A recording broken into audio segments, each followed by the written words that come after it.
You are listening to Red Team Radio. This is part 2 with Jason with HSI. If you have not seen part 1, please click the link at the top of the video.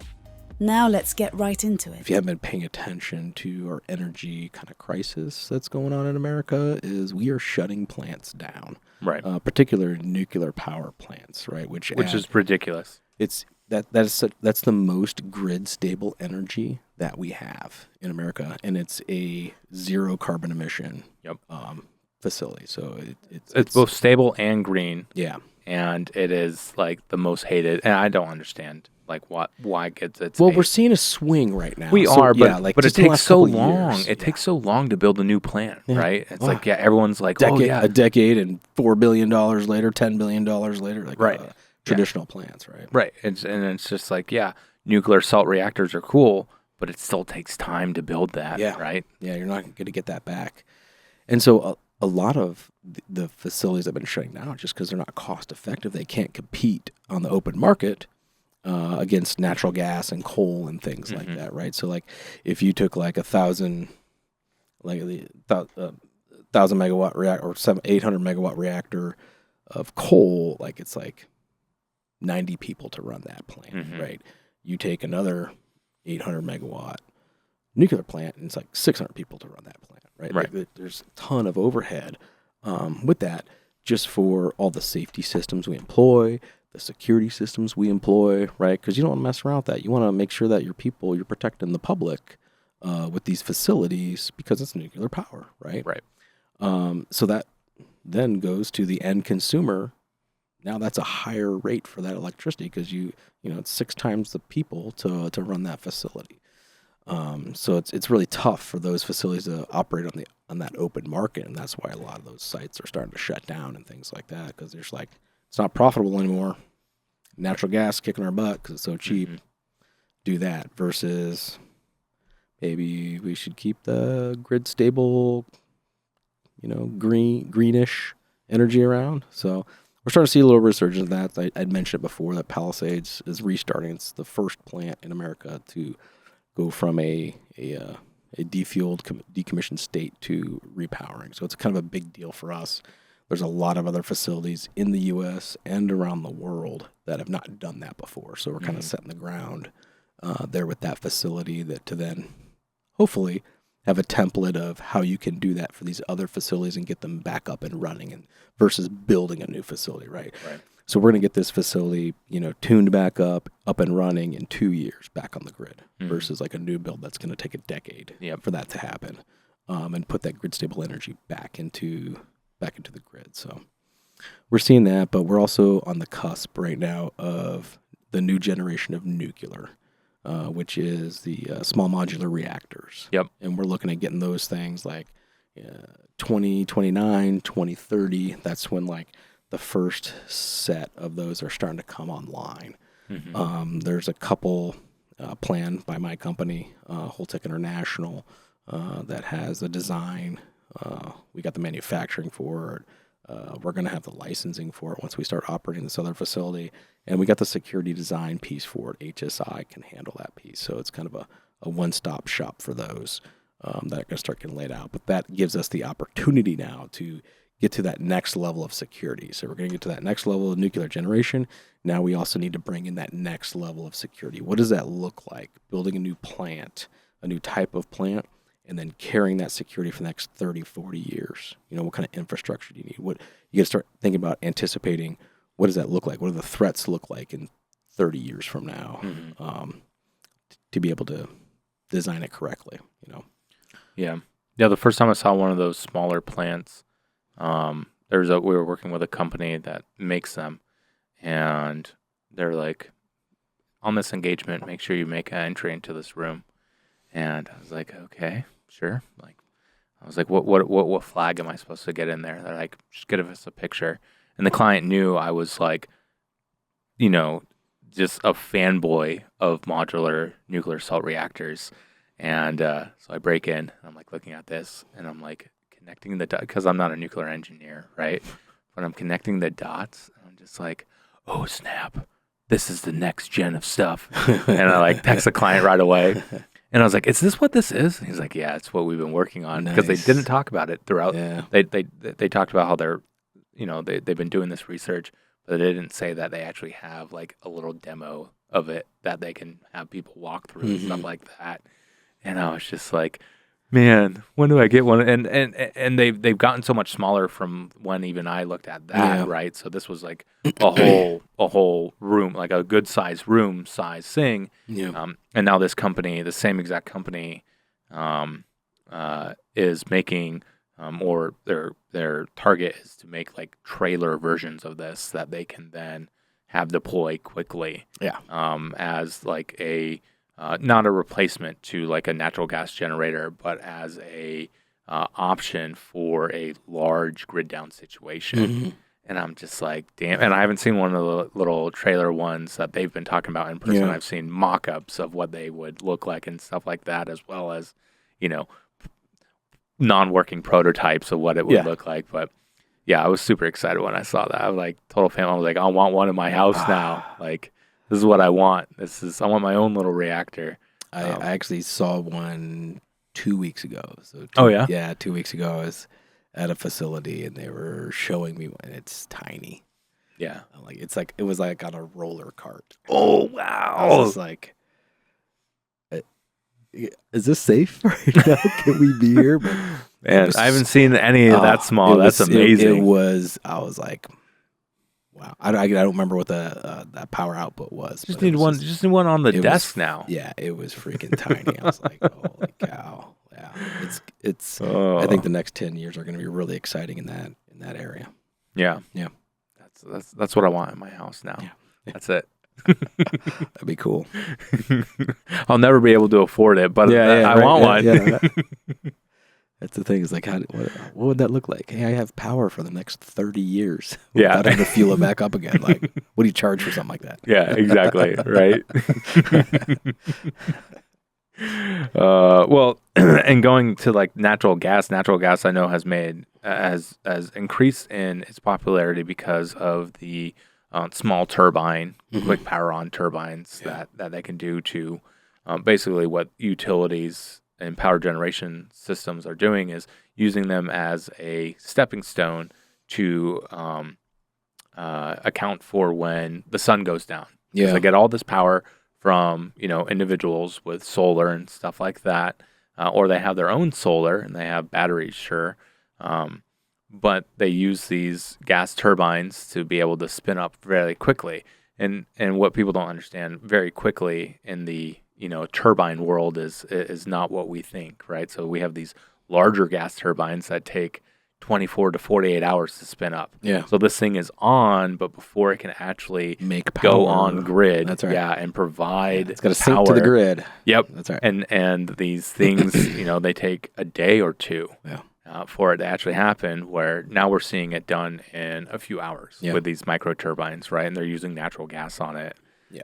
Because there's less power output in those, right? So that you get, what a lot of people don't understand is like the grid has like a stability like limit, and anything above or below that shuts the grid down. Like, there's all these protocols in there to go. It's a balancing act. It's a balancing act, right? So if you get too much or too little, which is a lot of problems with wind and solar. Like a lot of those, like they fluctuate so much on like how much power they're giving at a time, and that really destabilizes the grid. So you really need those grid stabilizing energy sources to keep that constant flow going, so you're not seeing all these fluctuations that'll then start cascading blackouts just to protect the grid. Will protect itself to go, hey, we're seeing all these fluctuations, we got to protect ourselves, and start shutting stuff down and causing blackouts and stuff like that. Yeah, it's I mean, just the more I learn about energy and how it relates to national security, right? The more I get excited about the technologies, and then the more I get terrified. Yeah. Even being one that speaks, in DC about this to staffers and members of Congress, it's just like lots of people don't understand just how big of a balancing act this whole our just grid security is, and grid reliability. Yeah. And it's just like it is huge. Okay. And it's easy to make mistakes. Yeah, absolutely. Yep. I just want to touch on, you were talking about the natural gas piece of it and the turbines in there. So you're going to start seeing here soon of transitioning those natural gas turbines to hydrogen-powered turbines. Oh. And so there's a whole effort right now underway to, because a turbine is a turbine, right? Whatever, if you're burning coal or natural gas or nuclear power, all you're doing is heating water to turn to steam. That's going to go spin a turbine. So whatever fuel source is kind of how that's defined. So it's an easy transition for like a gas turbine plant to then go burn hydrogen. And so what we're seeing is this being labeled as pink energy, which is nuclear power plants creating hydrogen. So using nuclear power to then, because they always have a water source there that they're using for the cooling system, that they can now break that hydrogen, oxygen molecule, and then offload that hydrogen and pump that out to other plants to then burn that instead of natural gas or coal, and they can transition those. The cool thing about it is you can run hydrogen in your natural gas lines. Okay, that was going to be my and question. Separate it on the back end. Oh. Yeah, so you can run natural gas and hydrogen in the same line and then separate it before it gets to the plant. Do they compress at the same levels? I don't know. Because so natural gas, for people that like haven't had tons of experience with it, there are compressors that are always pressurizing the lines for a state, right? And these compressors are, the big security items that you need to worry about.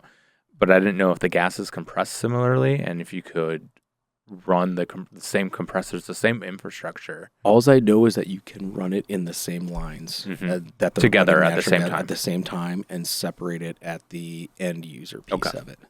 So probably the infrastructure's already there. Yeah. Wherever you have natural gas, you have hydrogen. Cool. So it sounds like find that. a way to pump it into the system. Right. Well, and the storage for hydrogen, that's always been the biggest problem, right? Yeah. It is.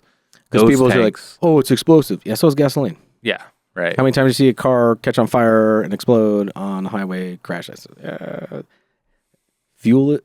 Any fuel. A car that's not the Ford Pinto. Right. It's a fuel source. It's going to be hazardous, right? And I think people, there's a whole bunch of, I guess, misconceptions behind the Hindenburg incident, right? Where they're like, well, and that's what people think about when they think about hydrogen, right? Yeah, is they think about about Hindenburg. But really, it was the paint, I believe. Was it? That was the main fuel source for that. There was all these investigations that went into it, but people focused in on the hydrogen piece of it as, it's horrible, deadly. Well, that's the biggest complaint that you'll see today still is like, oh, how we have to store it makes it so that it's a bomb in my backyard. Yeah. Well, think about it. What if the Hindenburg was filled with gasoline? Well, it wouldn't fly that far. It wouldn't fly that far. Well, it wouldn't fly far. Correct. What if it caught on fire? It could, as long as there's enough oxygen right? in there, right? That's true. I think the difference between gasoline and hydrogen is it's easier for hydrogen to combust than gasoline. Yeah. Because it's vapors of gas, right? But I do think that people, because we've done testing of hydrogen facilities as well. Well, we haven't done like full red team blind or what we'll call full spectrum red teams against them. We've done walkthroughs about it. And those engineers that I'm talking about, they're like, yeah, there's a danger, but they also say there's a danger for every fuel source, right? But they over-engineer a lot of these storage tanks so that you don't have these dangers. And if something starts popping off, there are many security mechanisms in them to protect against those type of things before you have it be I've heard people be like, well, I don't want a 50,000 gallon propane tank in my backyard. Why would I want that for hydrogen? I had that talk with some of the, so when one of the facilities was talking about building a hydrogen generation next to the nuclear facility, I'm like, we're going to build a hydrogen bomb next to the nuclear power plant? Is that what we're doing? Because I don't think that's a good idea from a security perspective. But then it was in jest, right? Like the optics of it, that a public's going to see, you're like, you're doing what? Right, yeah. That sounds like a bad idea. Yeah, and I'm not saying that hydrogen doesn't have any dangers. I'm just saying that they definitely have engineered safety, and it's not a consideration. No one's taken. It does have a problem with spontaneously combusting when it's overpressured. Yes, it does have that. Oops. But they have like on those tanks they have. It's not like just one bleed off valve, right? It's like multiple checks to make sure that something like that is not going to happen. But hydrogen is easier for us to produce, I believe, as with when it comes to taking already elements and separating them out compared to finding new sources. Yeah. And now you're not like digging up the earth, pumping stuff into the ground to get it out. And more importantly, we actually can translate that into like future space travel as well, right? If we perfect it's one of the most abundant art, resources on Earth. right? Well, if we perfect the art of storage, transportation, and production on here on Earth, we can also try to do that on other places, either the moon or something like especially, that. Stuff like that. We're like, hey, there's already water there. You don't got to bring your fuel there now. Right. You can go make it there. Yeah. On the caps on the south side, I think, of the moon, they believe there's water in the craters source. where the sun doesn't hit. They're expecting that there's a bunch of ice there too that they could then get down to water and then make hydrogen fuel out of it and an oxidizer. Strangely enough, I think India is actually leading that research because of the probe that they sent on that side of the moon for that. And there's always that talk of, we have the ice caps on Mars and stuff like that. I mean, we have to really, really perfect that technology here on Earth and have it more abundant, because you're still going to have the same fears of people, whether you're on Earth or not. Yep. And if we can do that here, then it's just an education piece of it, and like with nuclear power, right? Take a look at it, or just electricity, like we talked about this week, right? That's right. People were afraid of electricity inside their household.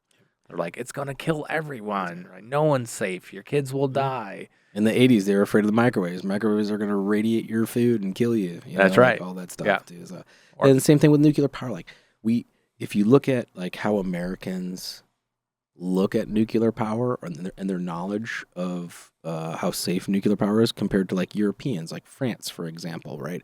France did a really good job of educating their people on nuclear power and why it's safe and stuff like that. And that's why they get like 80% of their power from nuclear power plants and stuff, versus the U.S. where we don't talk about that stuff in school. And it's like, oh, it's a bomb. Right. So you have all this mystery behind it. People aren't educated on the safety mechanisms behind nuclear power.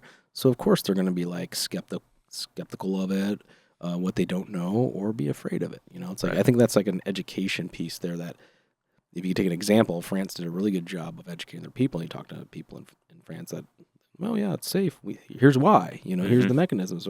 Whereas America, like, we don't know how this stuff works. It's black magic. So it must be, it's from the devil, right? Chernobyl. That's right. Chernobyl going to happen. That's right. And you're like, So there's definitely an education piece there, and that's probably what needs to happen with hydrogen, because you're starting to see, like, hydrogen engines come online, right? Honda's got one, Toyota's got one.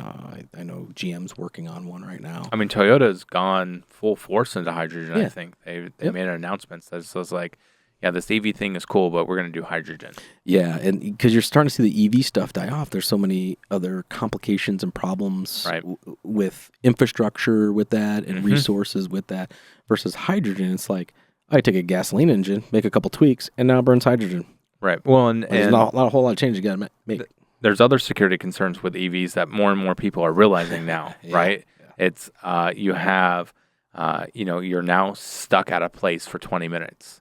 Like, you can't leave. That's right. You are now literally go get me a bucket of electricity to put in this thing. Yep. Oh, that's not gonna happen. Yeah. Well, and that's the thing is like, we're time limited. Even 20 minutes is not, it's amount of time. Yeah. It's not as long as what people would think typically, like, oh, it takes 24 hours to charge my car. It doesn't take that, but it's still, you're sitting for 20 minutes in a vehicle that can't move. Yep. There's nothing that you can do inside if you that have vehicle. An emergency and something needs to happen, you're not using that vehicle. Yep.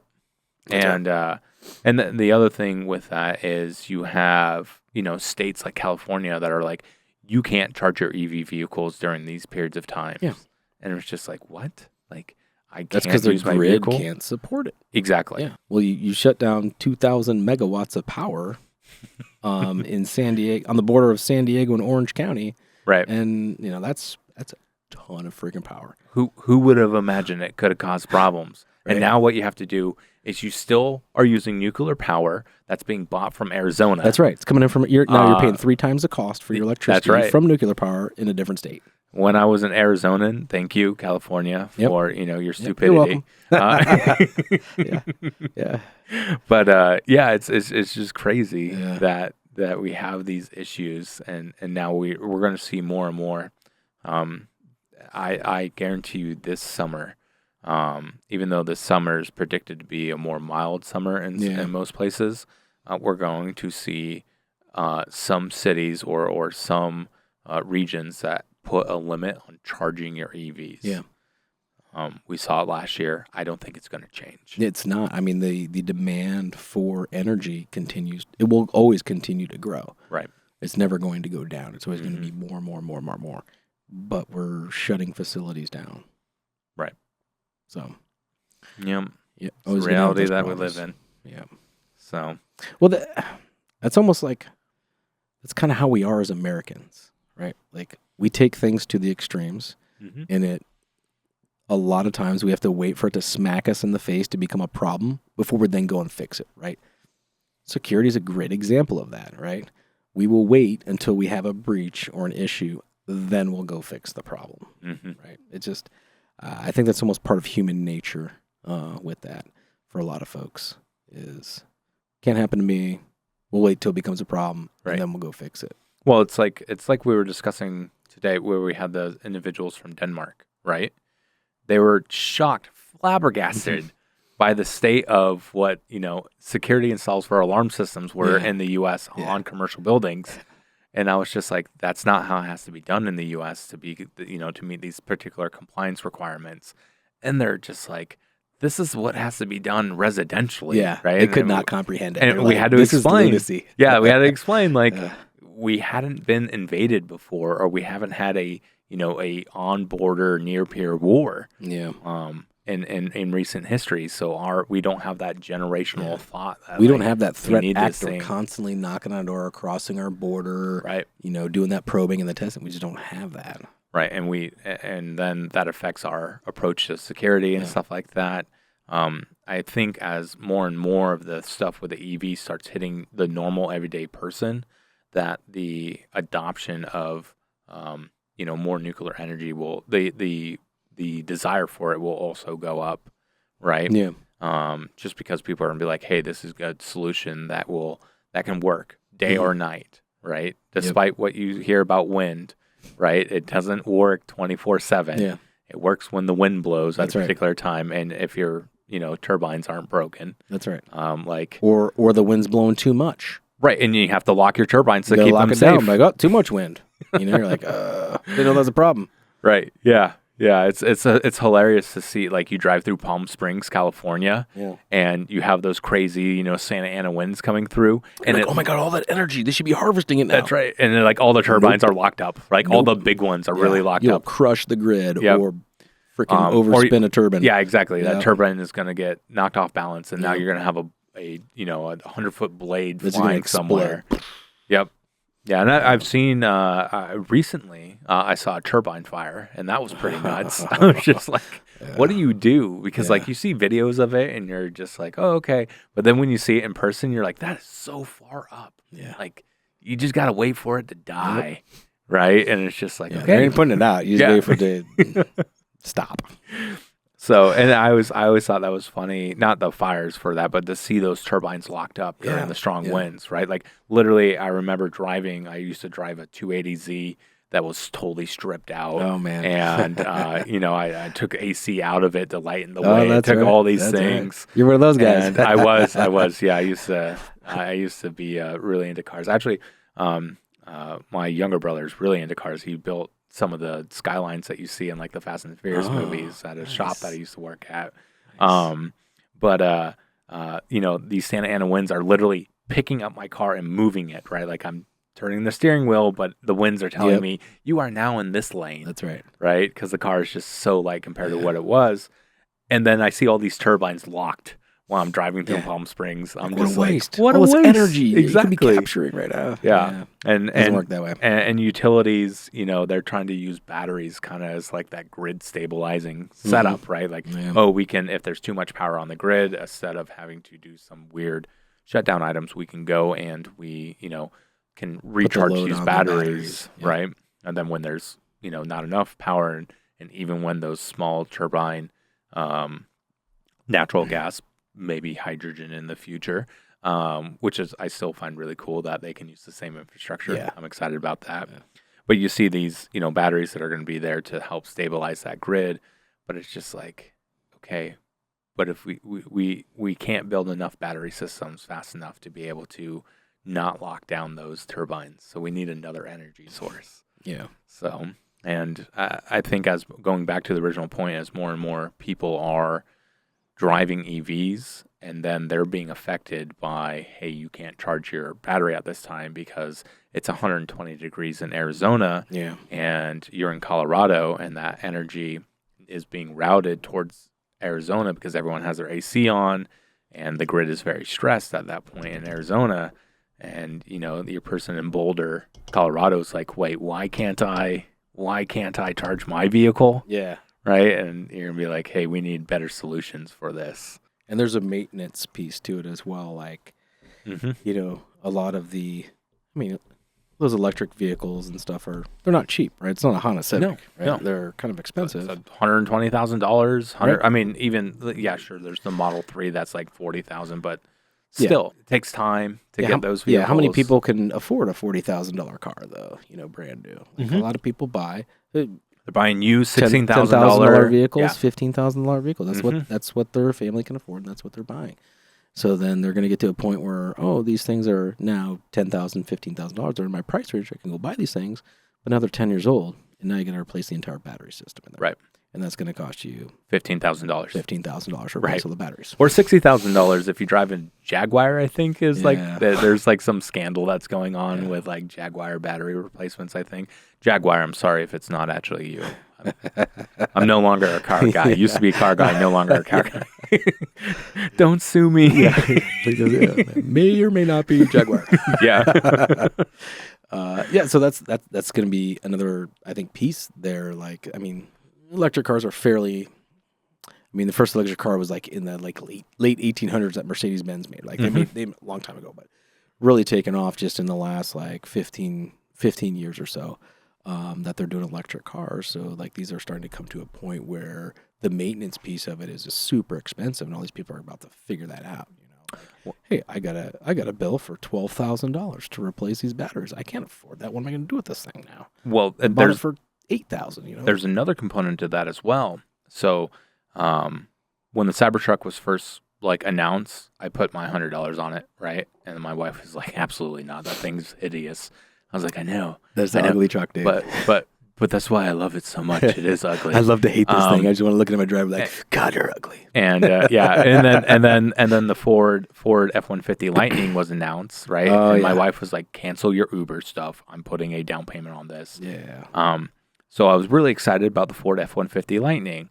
And then I learned that it can't tow anything really for more than 100 miles. And I was like, okay, well, this is a total piece of garbage. And then they were charging $40,000 extra on top of it. And I was just like, I wanted to buy one. And if they would have just charged me MSRP, I would have bought one. Yeah. But they weren't doing that. No, they do all the markup stuff, dude. Yeah. At 20 grand, 30 grand, 40 grand. They then, at the very last day of the year, they're like, "We'll sell you one for MSRP." I was like, "No, buddy. I'm not going to be playing with you. You should have told me this in November." Yeah. I'm buying a regular Ford F-150, but I want I have a Ford. Yeah. Oh, you've been in my truck. That's right. I saw your truck. I was like, "Oh, how'd you know?" Yeah, okay. But yes, the platinum trim is the trim that you want to get with the Ford. It has the seat massagers, of course. So can't live without those. I can't. No. I'm a little pretty princess. But even if I got one, where I live right now, no dealership within a 100-mile radius has the ability to provide maintenance for that vehicle, because Ford has these crazy requirements that dealers have to meet for servicing EVs. F-150 Lightnings, or even their Mustang Mach-E's and stuff like that. And very few dealerships are meeting it. Yeah. So Interesting. yeah, I wouldn't, like, if I want to do regular maintenance, right, I go to a Ford dealership right now. I am that guy that drives his vehicle to the Ford dealership to get his maintenance. I used to be anti that guy, and then I became that guy. I think that's just with age, right? When you're younger, you're like, I'm changing my own oil, I'm changing my own brakes, and now it's like, that's gonna take me, like, if I gotta do a brake job, if I break a bolt, this is an all day job.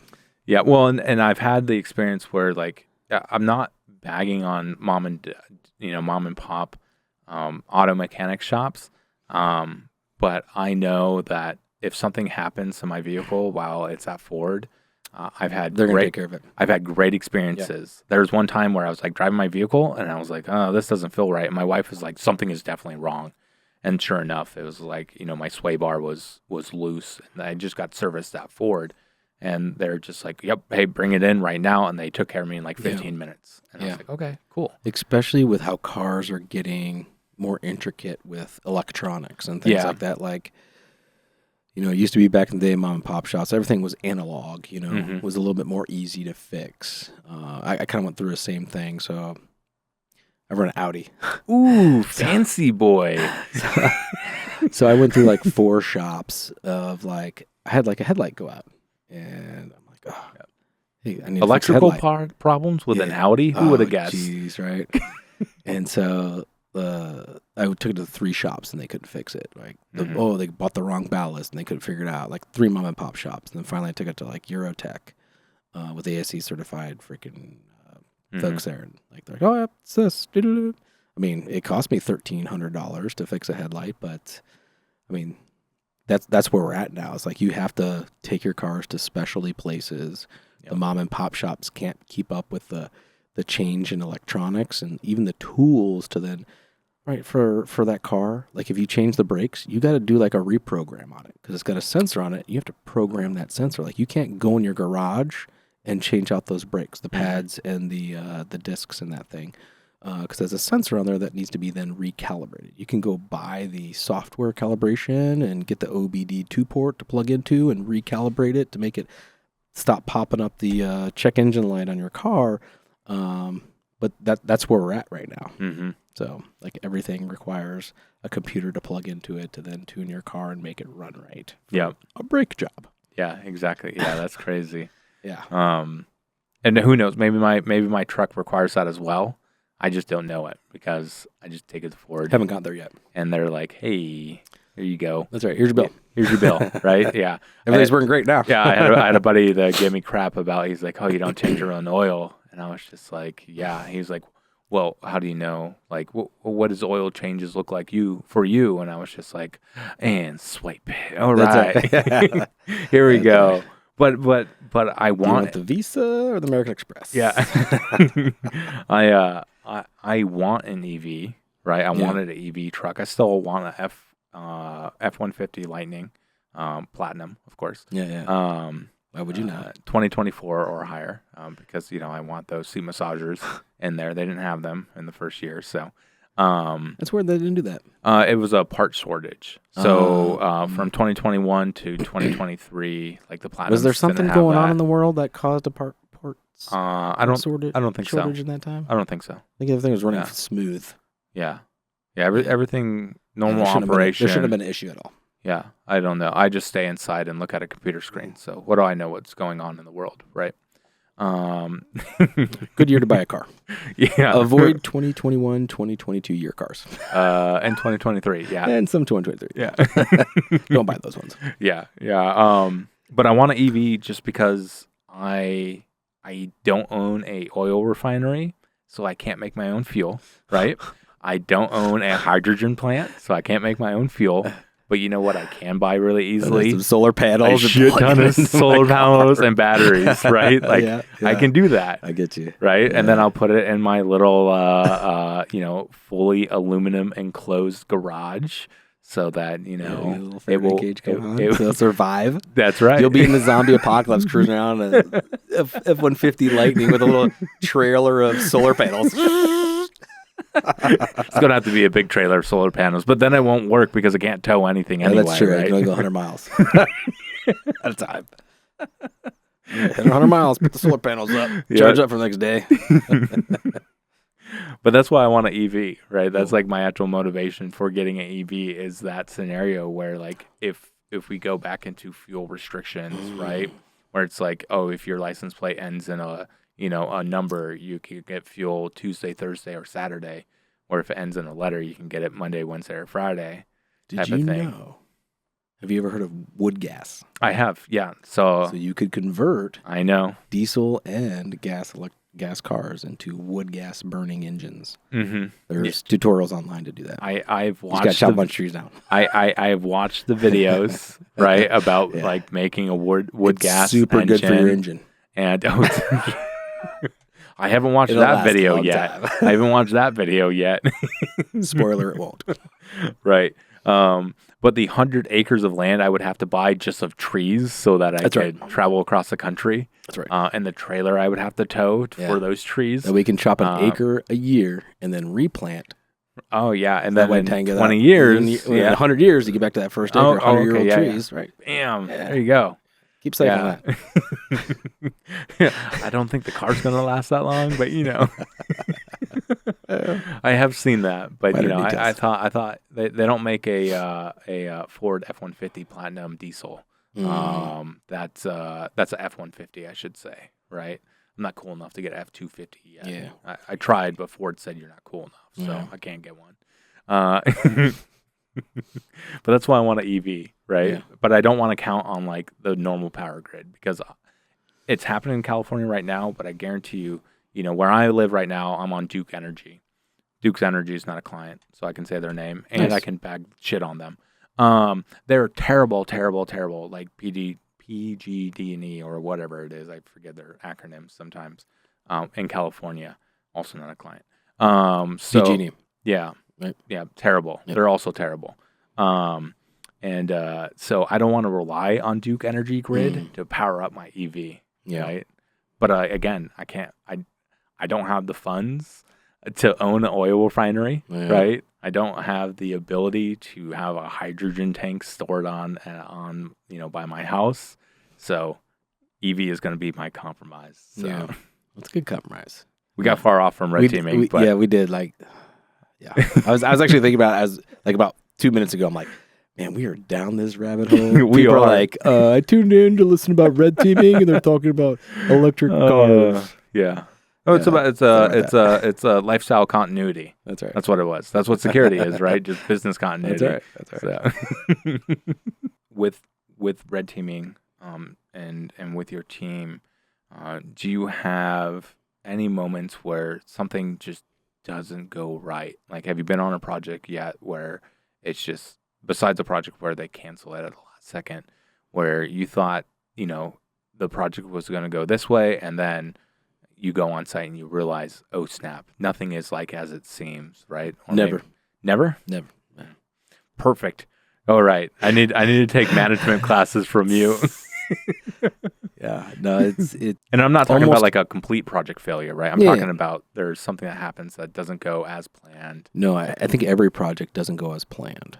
I don't think I've ever been on a project that because you think about it, you plan about it, you scheme about it, you bring all your folks in, you're looking at satellite imagery, you do a little bit of reconnaissance or whatever, and you're looking at every angle and you're thinking about everything and you try to come up with every possibility of how it's going to flow and you kind of figure those things out, and then you get there and literally I've had projects like in the first 60 seconds be like, crap, none of the stuff we prepared for is going to work on this one, and we got to go back. And you got to be able to understand that, realize that, and pull back and regroup and go, okay, we did something wrong. We either got, if we pulled satellite imagery from 90 days ago or didn't do it soon enough or whatever it is, and then rework your steps. I'm trying to think of one that particular that I could talk about.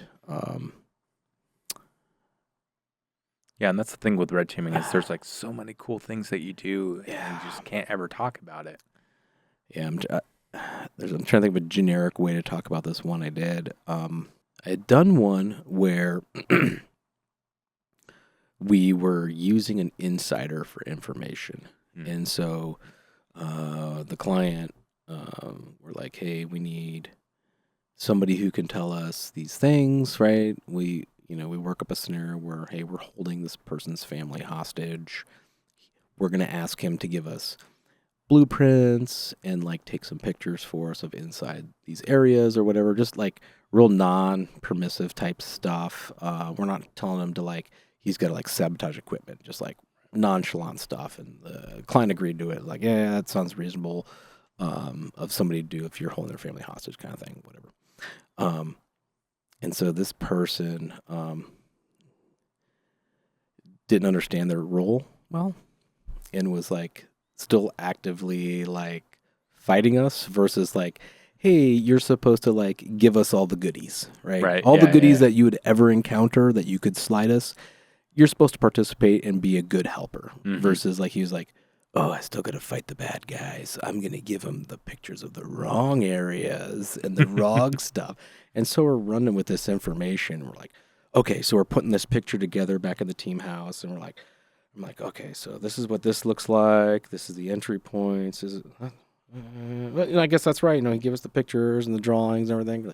And then you go like start doing your visual reconnaissance and you're like,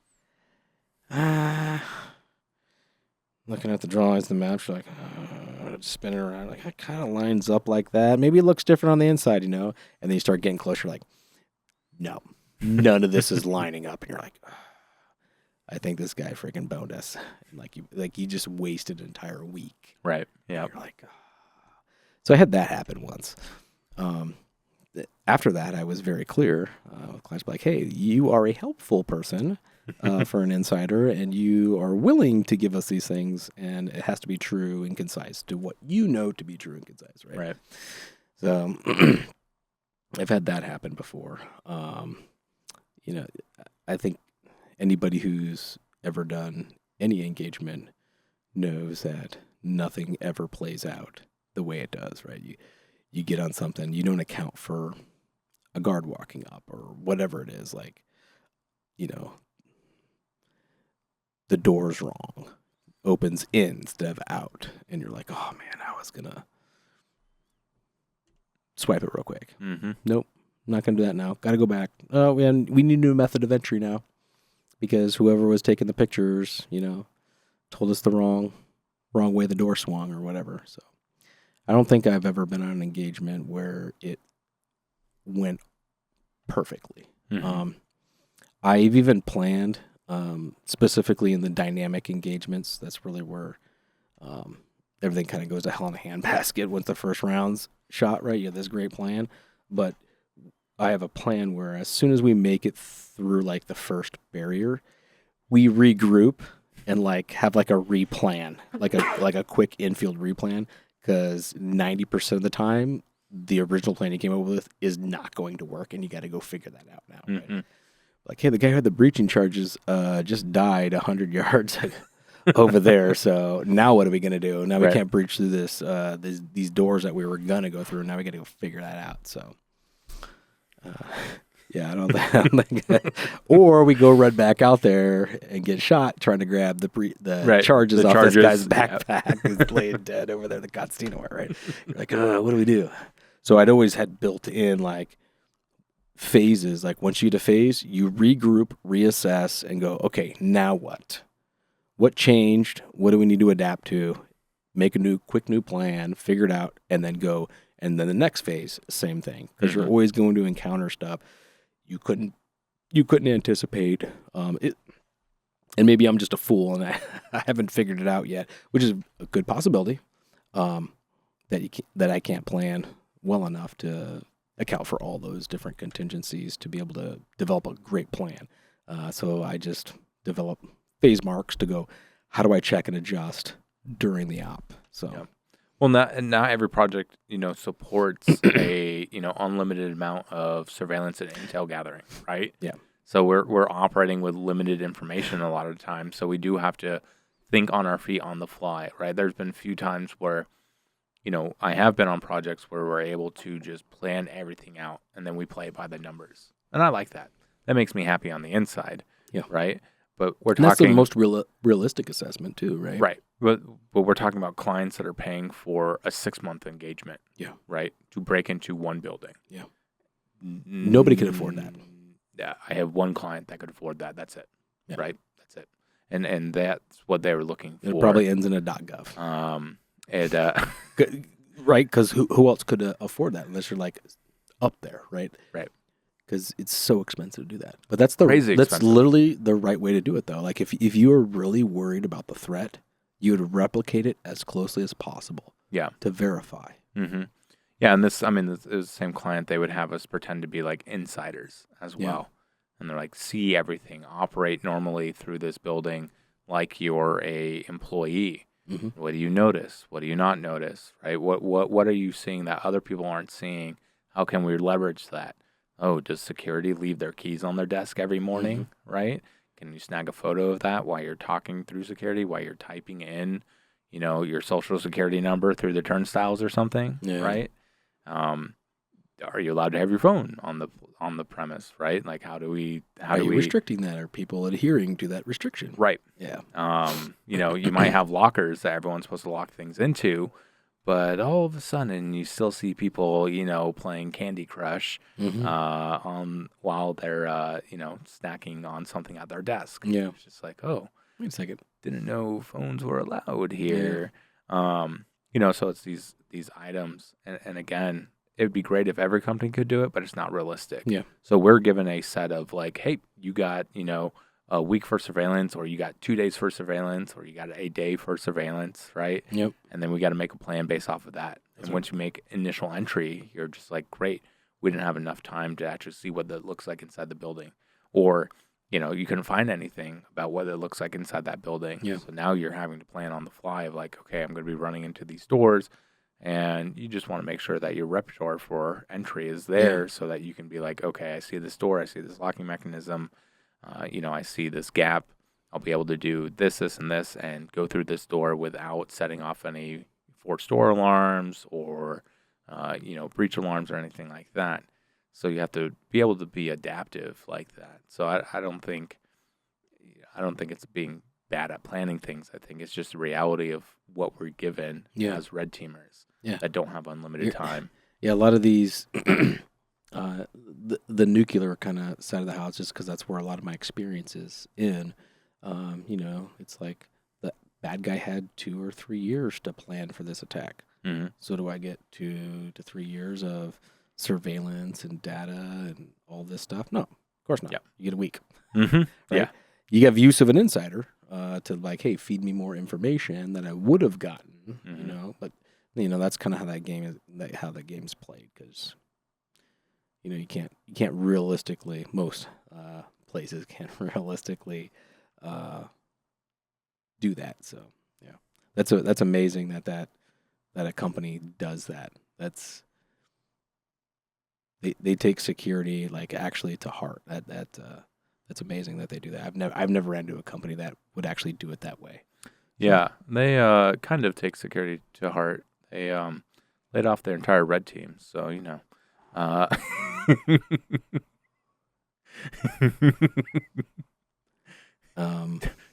don't know if they take it that close to heart.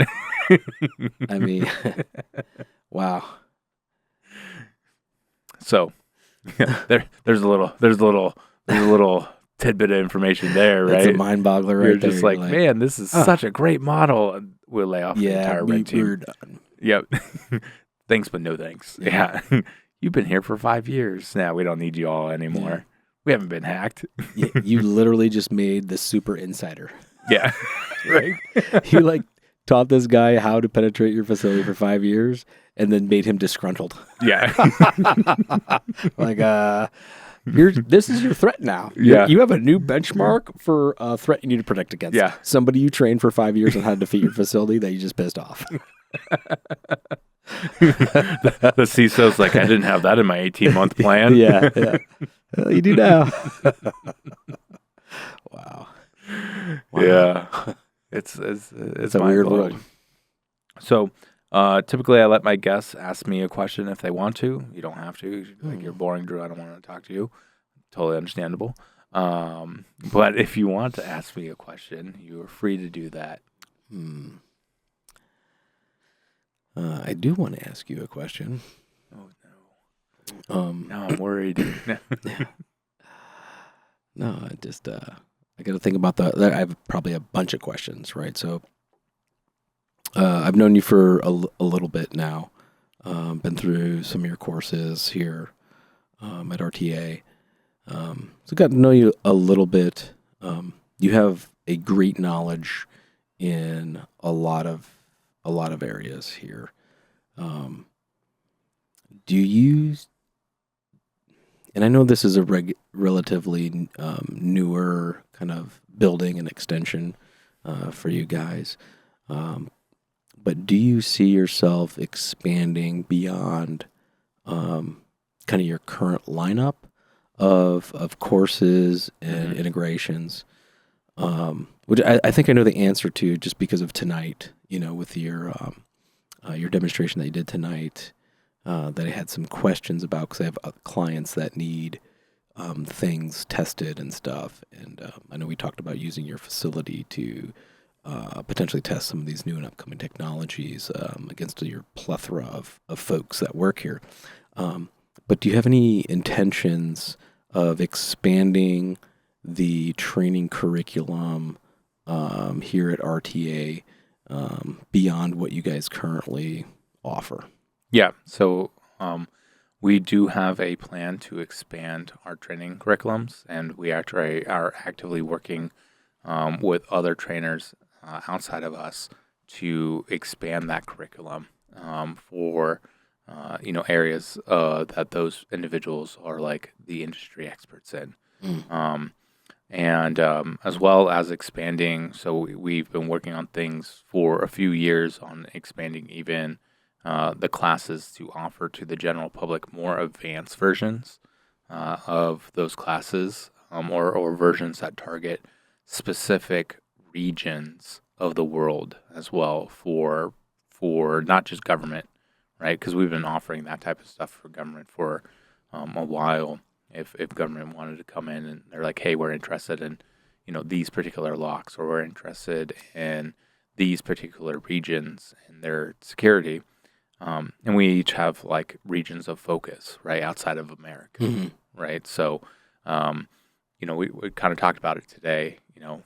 Is my region deals with what we'll call East Europe, and America and South Americas, right? Yeah, and Central America as well.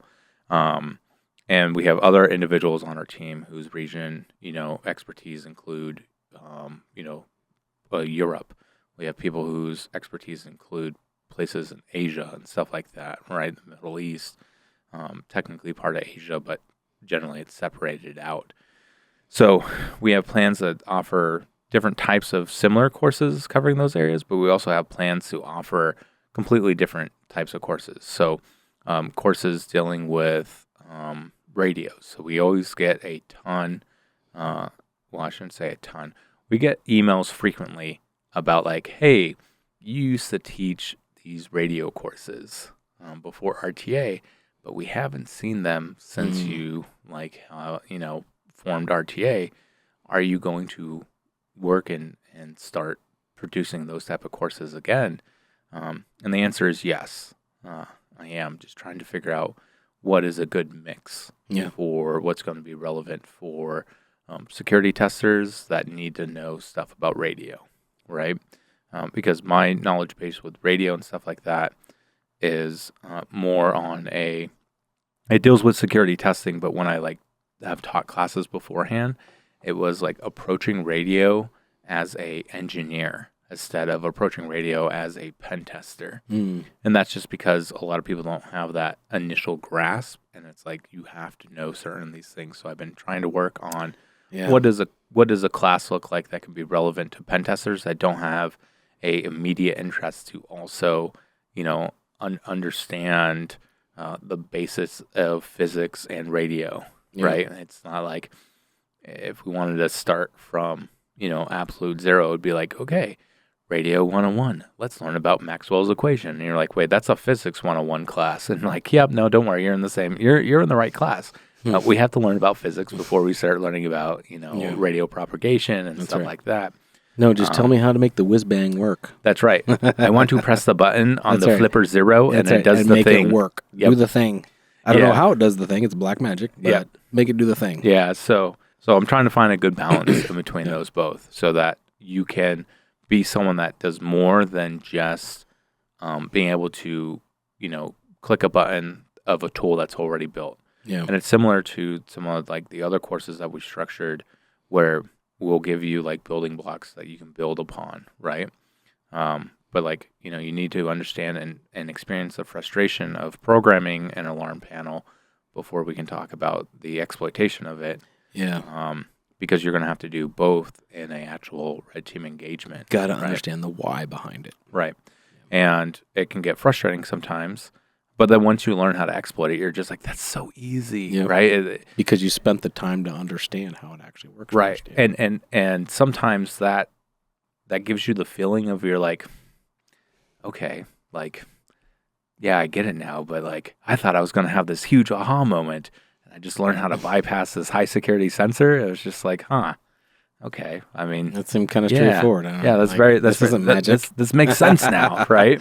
And it's because you have that like installer knowledge base now because you understand how the technology works more just than if you see this sensor, apply this particular defeat sleeve, or if you see this sensor, you need to measure the power levels through these wires to then manipulate that going back to the board. It's like programming a robot, right? You program, do this thing. As soon as they see something different, like, cannot compute, don't know what to do, because you don't understand the genesis of what it's supposed to do. You can't adapt in the field to modify gear or whatever. And that's what our next generation of courses also look like that we're working with. And again, it's not just us that are making these courses. There are courses that we are making, of course, but we're hiring and bringing on new instructors as well. Awesome. Actively. And that's what been part of my role is getting that done, as well as getting some other items that we're doing outside of training here. So we're not like going to become a consultancy, right? But we are building and we're working towards building environments that we can have vendors test their products in, and we can have vendors use our Rolodex of individuals to help look at problem sets that they have not maybe thought about with their particular products. Yeah. Right.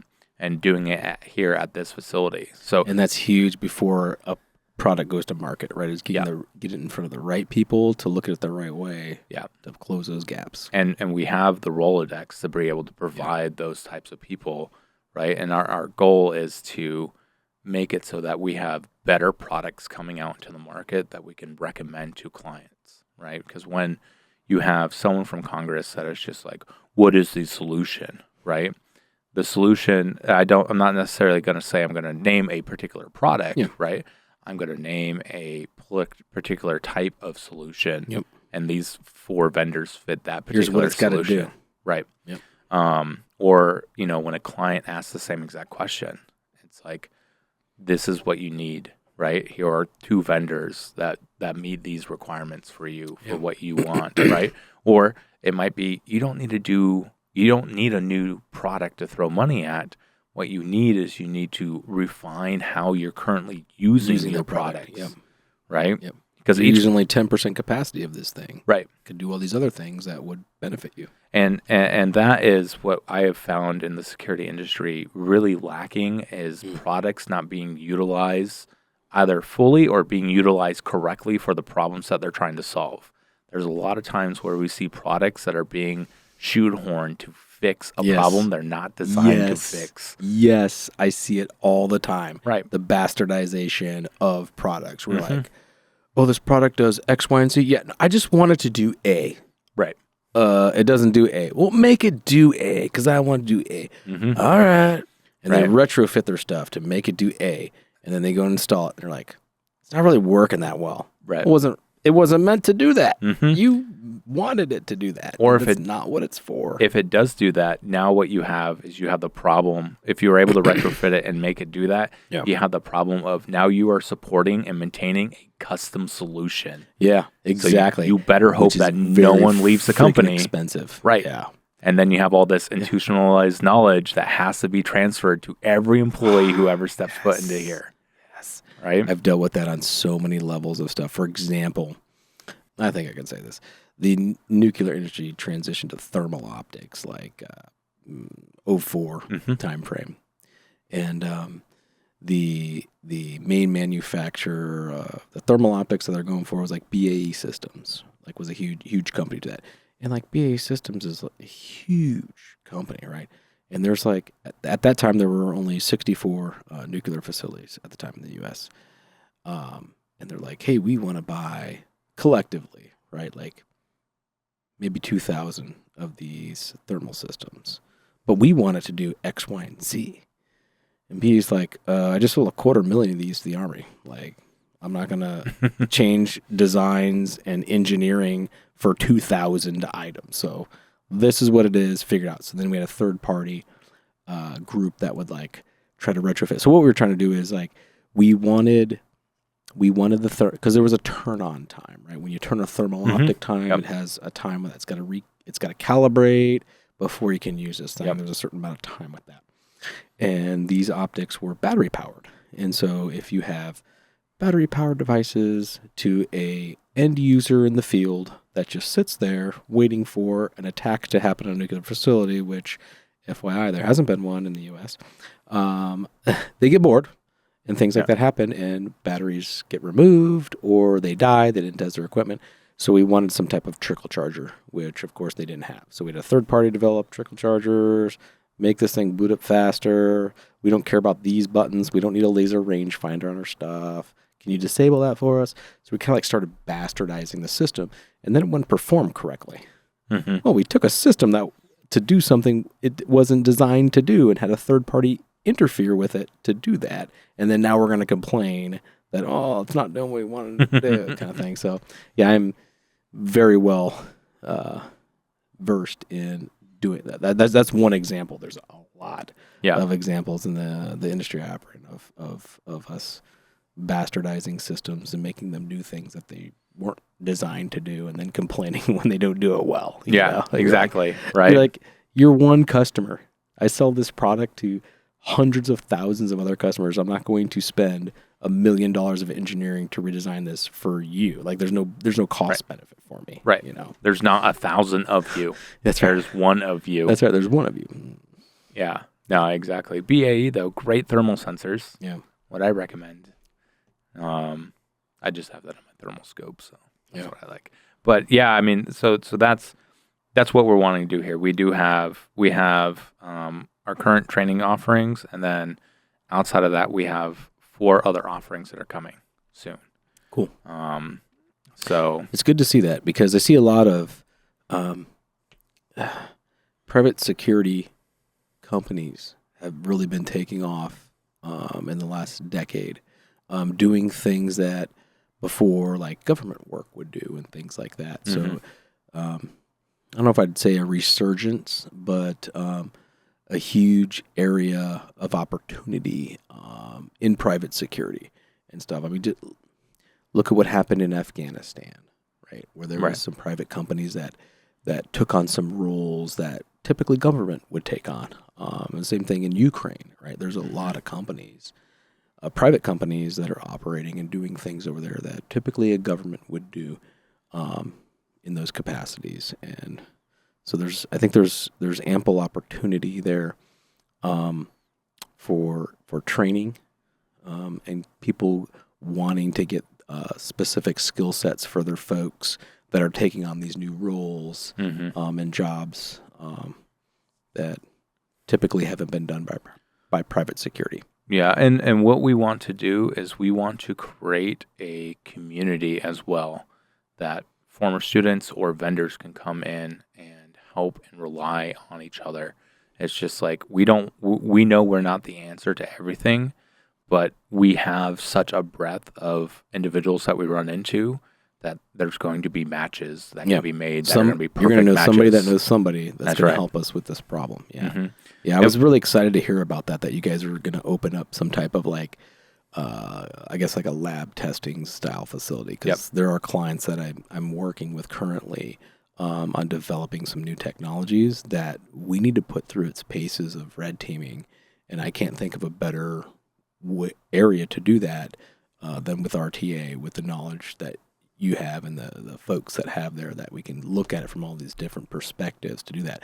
Otherwise, I'd have to do that on my own. I'd have to build my own lab facility, test it with my folks that are looking at it, call all of my contacts, like, hey, can you come look at this thing, and try to convince them to like help me test this. Like, I think that's going to add so much value to a lot of folks and a lot of companies who don't have that ability or don't have that testing facility or that lab set up that they could go and test these things. Yeah, and you saw the first step of what we have in our general lab, right? And then did you see our data center? I did, yeah. Yeah, okay, so. Looks good. Thank you. Yeah, it's a huge space, right, that we're going to be able to leverage moving forward.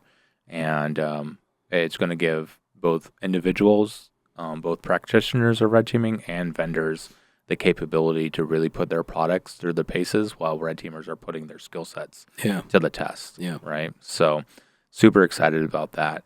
And we have other things that are coming down. I am too, as a consumer. I'm excited to start using it. So yeah, we have some other things that are coming down. Some things that are being adopted right now, like on the down low industry wide, for different types of mapping and stuff like that.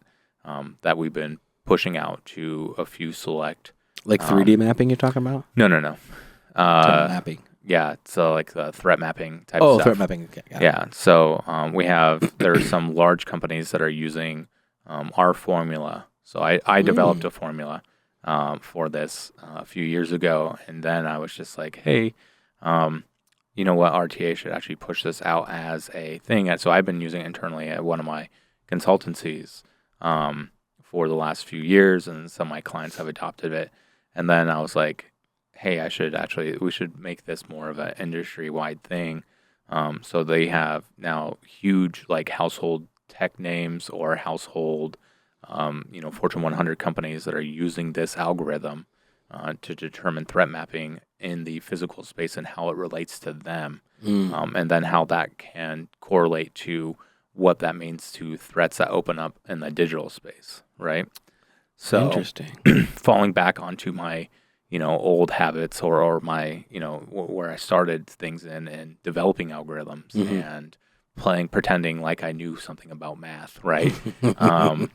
I have had some of my math equations actually looked at and criticized, or not criticized, but scrutinized by other mathematicians when I did some math stuff for a court case, right?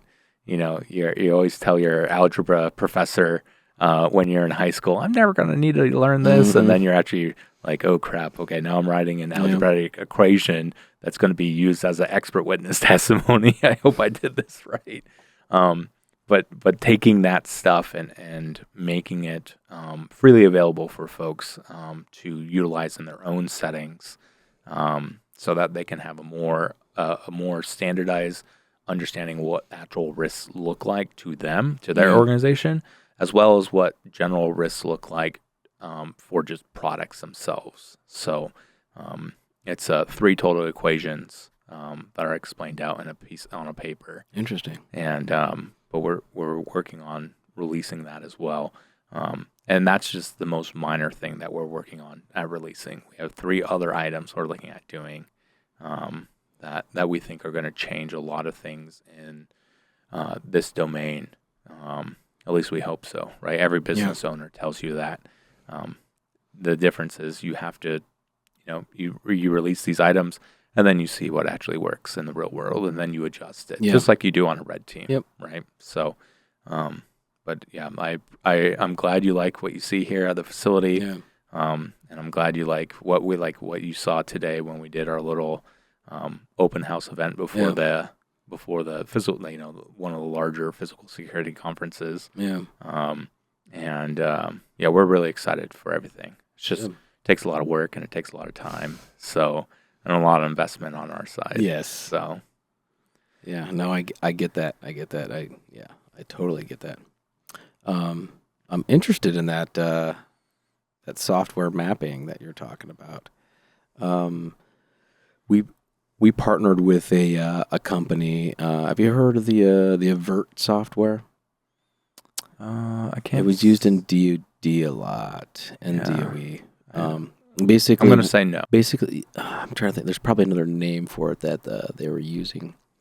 But basically, what this company would do was create a digital twin of a facility, right? Mm-hmm. And then they can, through their algorithms, direct attacks on the facility. So they could run 1,000 different attacks using PK tables and all sorts of different data to then predict where your interdiction points are, your engagement points are, where your weak points are, and stuff like that.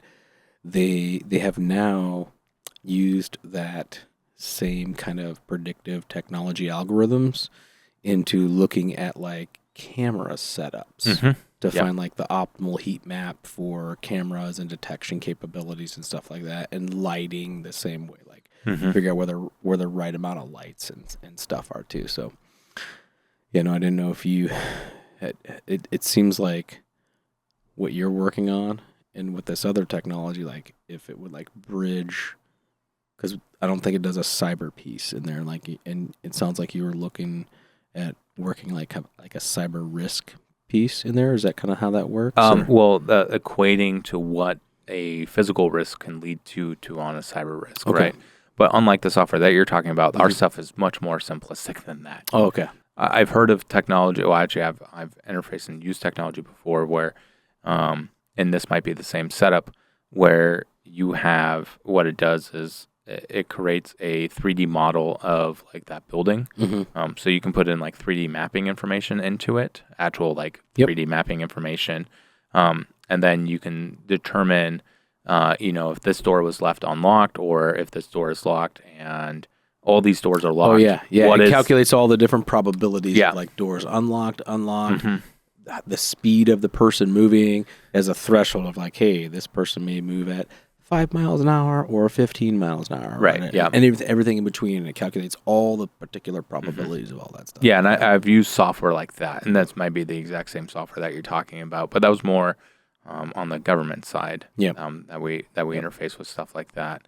What we're talking about is much more simplistic in that it provides a universal baseline for understanding what type of vulnerability this particular this particular lock might have, right?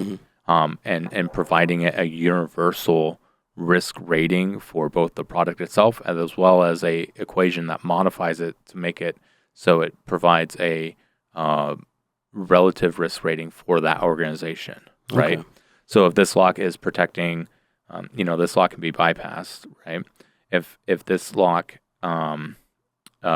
is protecting, your cabinet that stores blank pieces of copy paper, okay, well, sure, the lock has a bypass in it that can be easily bypassed, but it is protecting something that has a very low value if something gets in, right? So now this high vulnerability becomes a low vulnerability, right? Based off of our equation, to where if this lock has a bypass on it, high risk vulnerability, and it's now protecting your company's most important physical pieces of hardware that you are building for a client, and you only have that if compromised would completely crush the company, right? Then now we have just raised this to a critical level of risk for the company, right? So, and this is what the equations do: is they provide both those matrices for you to be able to navigate to what that looks like.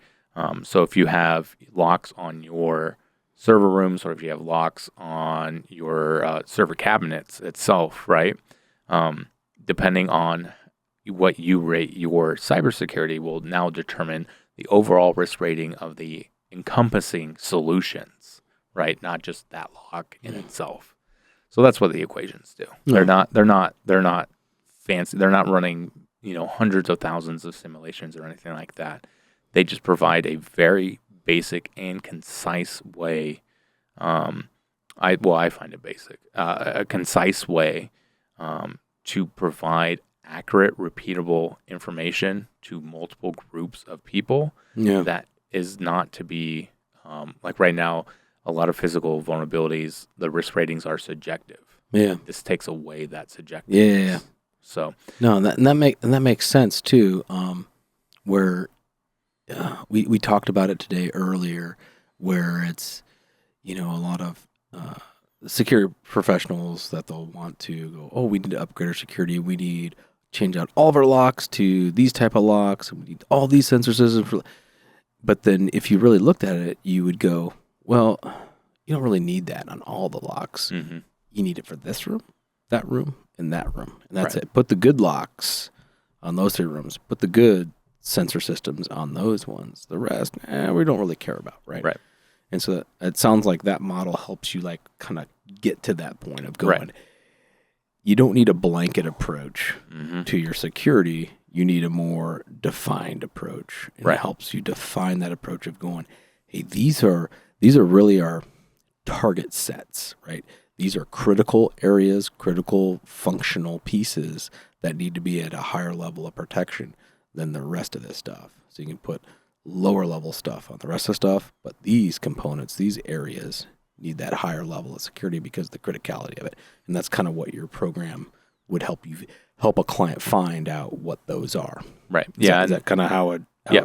Mm-hmm. And allows an external consultant to be able to provide that information to the client itself without having to be an insider at that organization, right? So it streamlines these things, and it prevents people being like, well, that's not a high-risk vulnerability. That's a low-risk vulnerability because X, Y, Z. Mm-hmm. You could have already had that conversation, and you don't need to have that argument anymore during the out brief, right?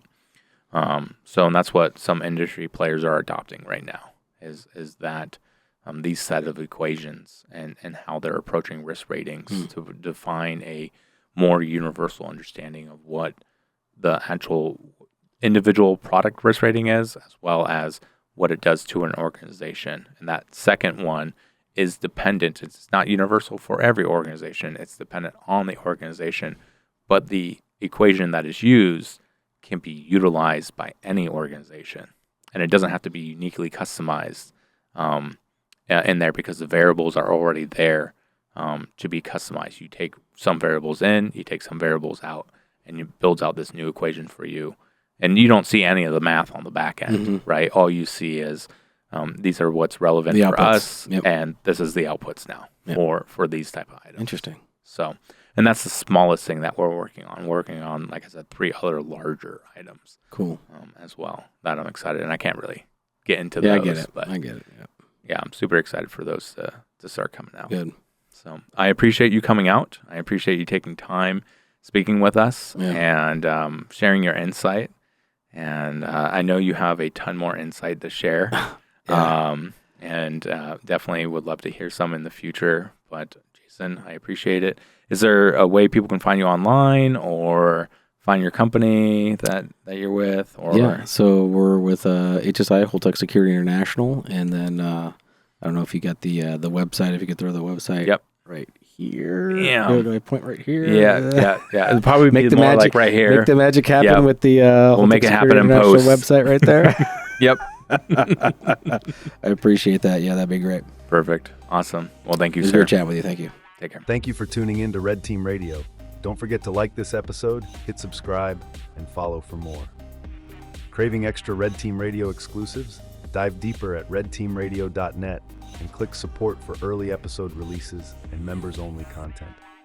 Join us twice a month as we continue to unveil the unseen in the Red Team Chronicles. Remain vigilant and do not cease to be curious.